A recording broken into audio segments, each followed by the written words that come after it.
Outbound Lighting Evo срещу Lezyne 1300 XXL.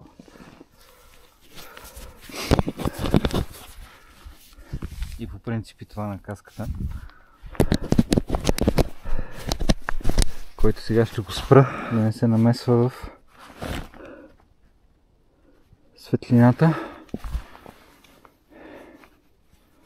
Няма да ви губя много времето с технически характеристики. Ще караме с най-важните, които имат значение за мен.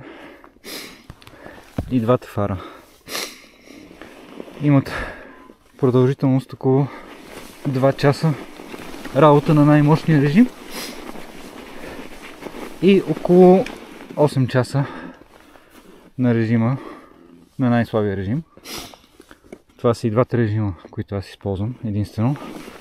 Най-слабия режим, който е 800 лумена и при двете лампи, го ползвам най-вече за катерене и достигане до пътеките.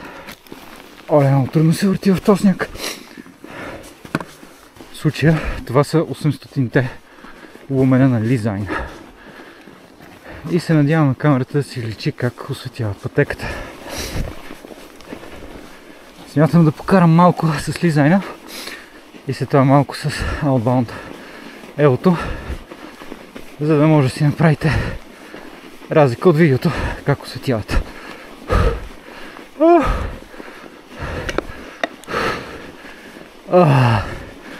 Трудно.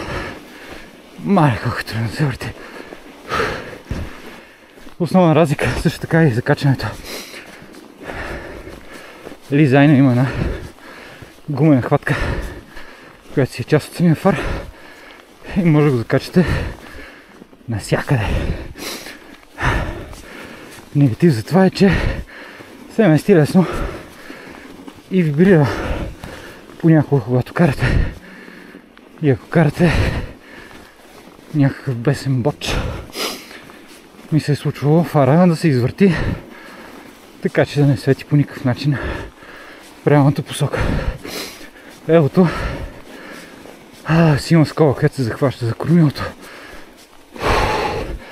което както има плюса, че веднъж като го закачите стои табилно там, има и минуса, че ако искате да го закачите на друго колело, ще трябва да си играете, да го разкачате и да го местите.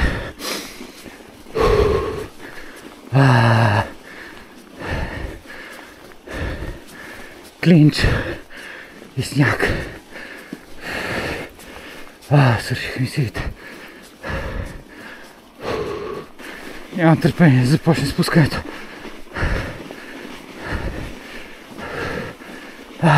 Ето сега за сравнение как се вижда с другата лампа.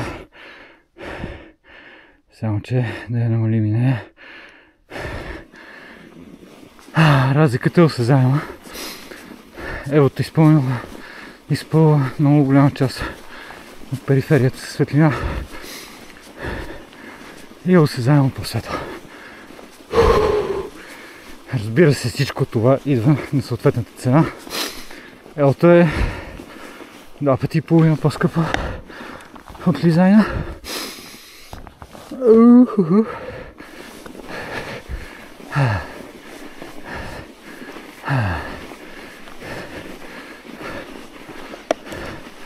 И определено е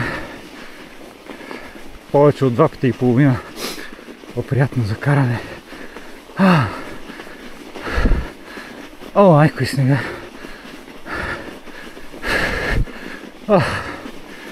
Сега имаше малко спускане и после малко изкачване. Нямам търпение. Нищо не виждам. Ако някой знае решение против изпотяване на очила, да свирка.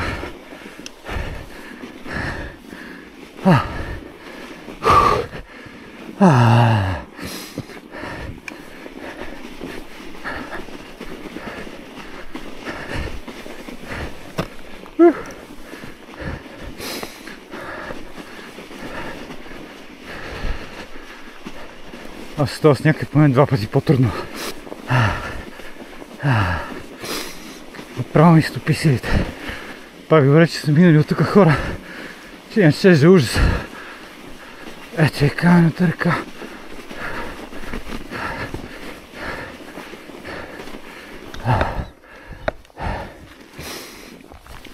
И София.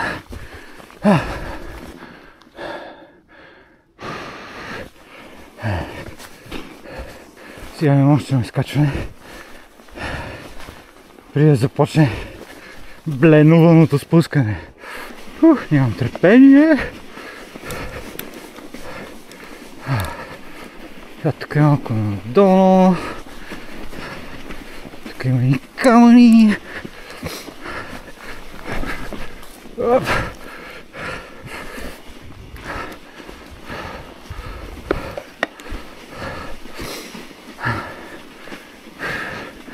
Това Максис отзад е много добър. Предполагам си плащам за това сцепление в усилие, но държи страхотно добре.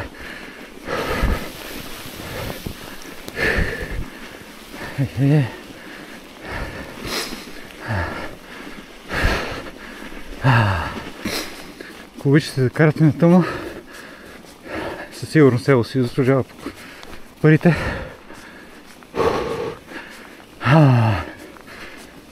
Водят ги най-добрите лампи и мисля, че има защо. Поне когато търсих алтернатива, която да не идва от Чистатите и да не минава през Митница, не успях да намеря нищо подобно. Може ли да се кара с лизайна? Със сигурност може да се кара с лизайна. Повече от достатъчен е. Особено ако се комбинира и с една лампа на каската. Никак не е зле. Имам известно количество клипчета, които спускам с лизайна. Наскоро си взех още един фар, който беше GeForce, ако не се лъжа. Трябва да погледна вкъщи какъв беше. Но той сигурно не си струва. Хайка байка, яко бутане. Още е, че почвам да не си усещам пръстите на краката. И гати перзалката.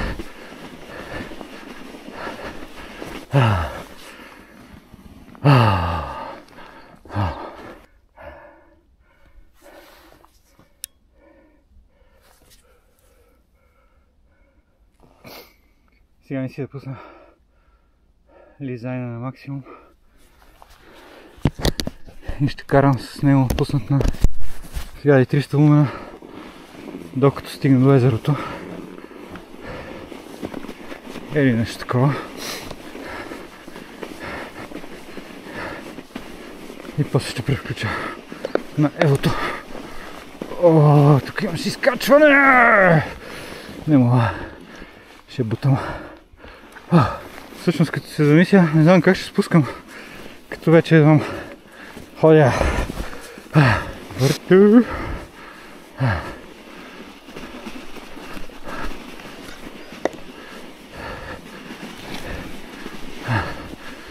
Дропър започва да замръзва май. О, къде тръгна? Къде тръгна? Това е последната отсечка, си скачваме. Всяко спиране се наказва с трудно тръгване. 1, 2, 3.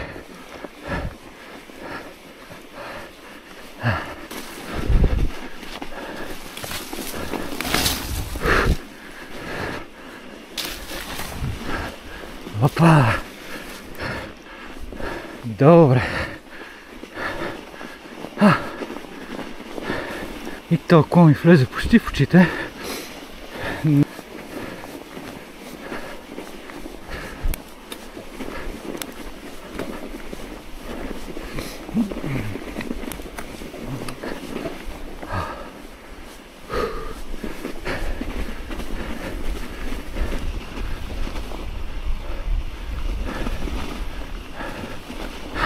Как носи.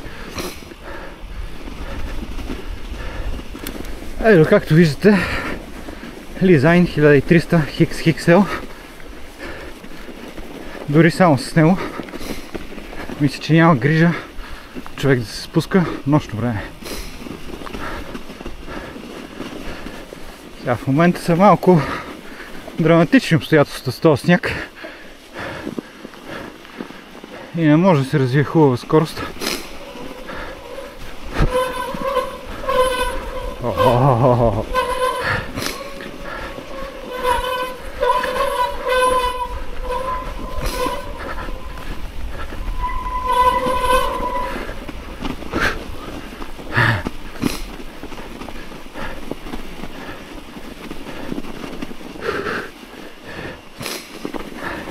И задницата и предницата вървят на различни страни. Сега ще премина на елото на максимум, защото когато започне същинското спускане, смятам да пусна и лампата на каската. Ето това трябва да е.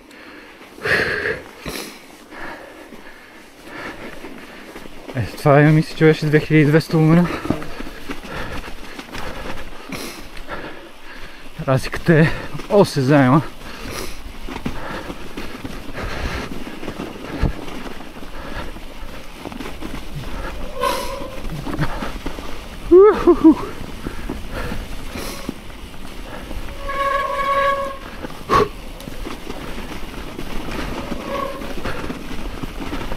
Разбира се, горещо препоръчвам да карате с лампа и на каската, защото особено при по-висока скорост няма да може да виждате на къде завивате, ако разчитате само на лампа на кормилото.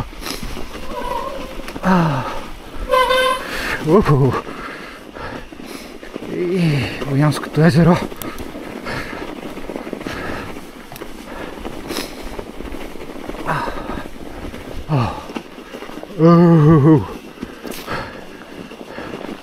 Някой се е разхождал по езерото, явно е замръзнало.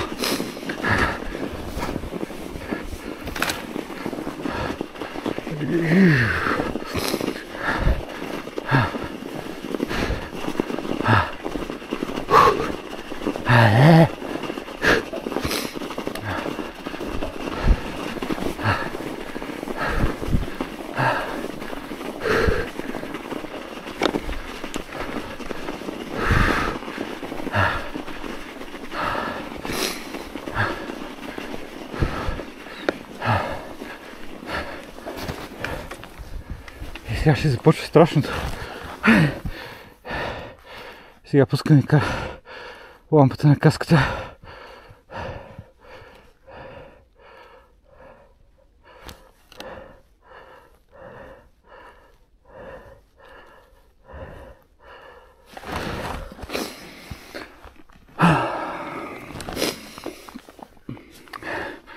И сега стискайте палци.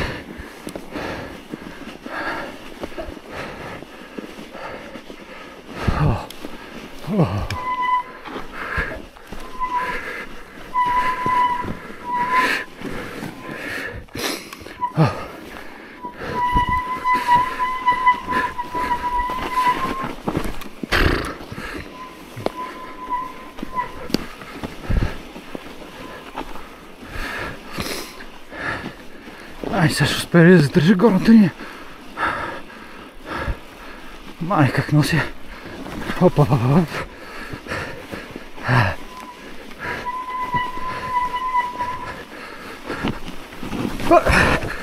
може би не. Може би да.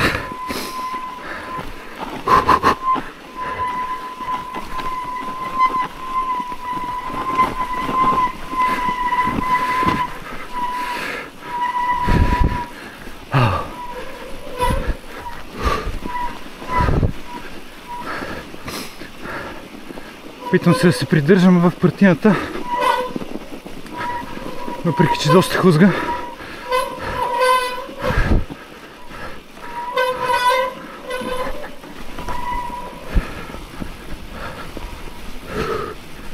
Да видим, улия ще е интересен.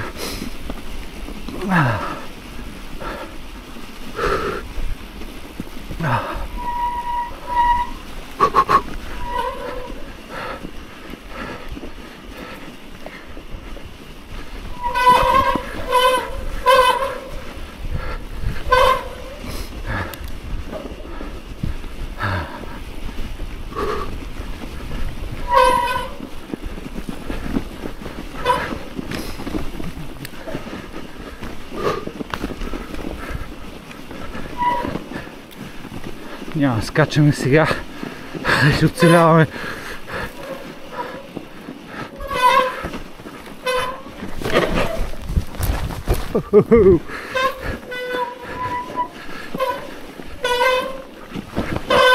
Парзалка.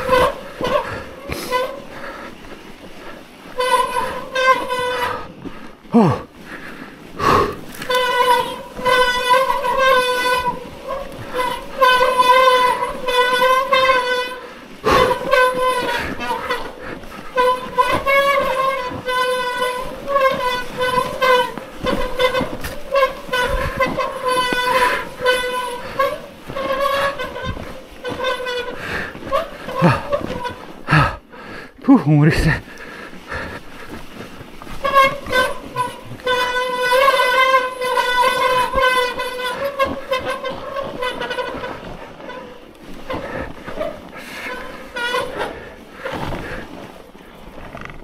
Опа, не успях да завия.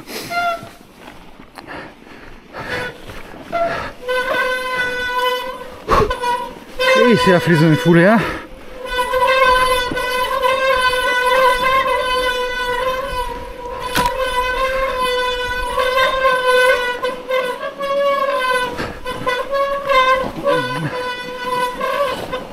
Добре. Сега ако помня къде бяха камъните.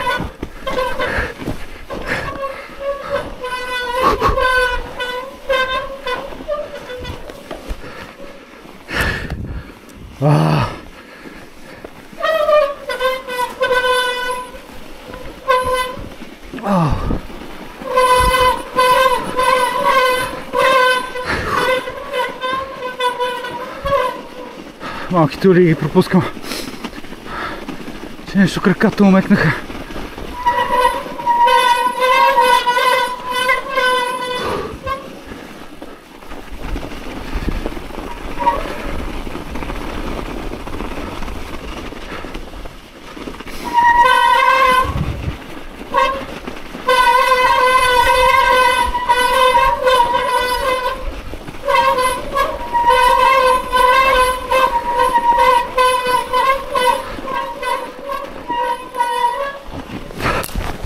Опа!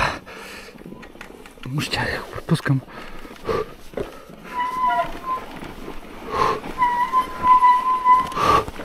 Опа!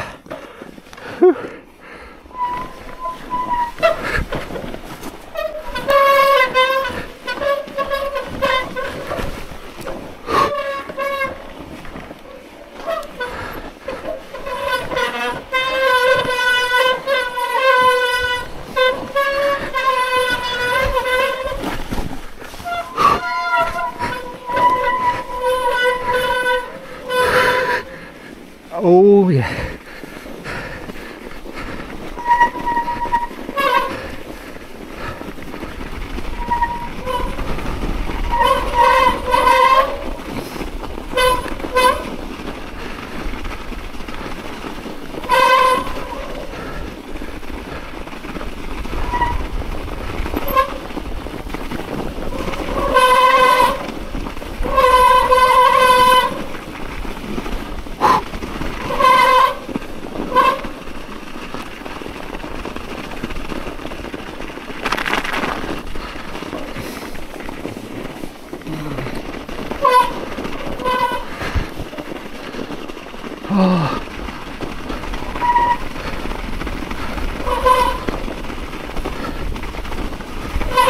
Айде, замръзнаха ми пръстите на ръцете. Показалците на спирачките ги няма никакви.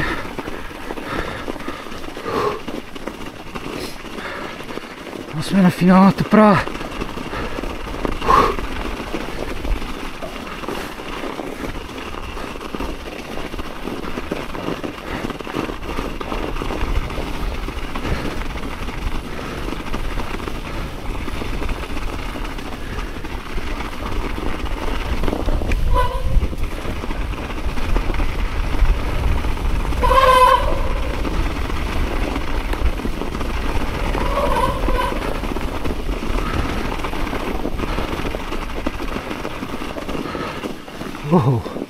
Охо, как занася!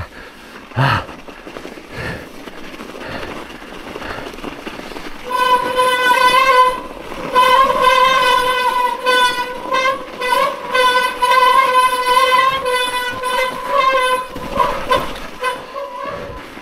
ли си Outbound Whiting Evo? Определено си струва, ако карате нощно време. Може да минете с Leesign 1300 XL, определено може да минете и с него. Както казва майче Пух, колкото повече, толкова повече и мога повече. Стига толкова. Стига!